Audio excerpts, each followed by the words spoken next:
মানব পাচারকারী যৌন অপরাধী জেফ্রি এপস্টিনের ফাইলটাকে এখন সারা বিশ্ব বলে পাপের ফাইল। আর তার ওই লিটল জেমস দ্বীপ, যেখানে অবাধ যৌনলীলা চলতো, সেই দ্বীপটাকে বলা হয় পাপের দ্বীপ। আর এই পাপের ফাইলে জড়িয়ে আছে সারা বিশ্বের বহু বিশিষ্ট ব্যক্তির নাম।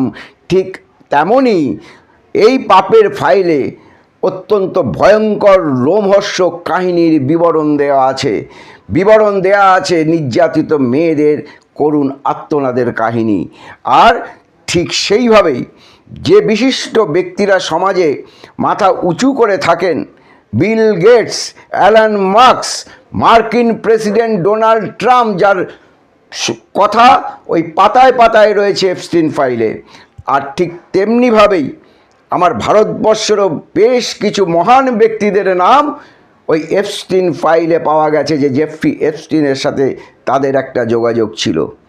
আর সর্বোপরি নাম পাওয়া গেছে আমার দেশের প্রধানমন্ত্রী মাননীয় নরেন্দ্র মোদীজির।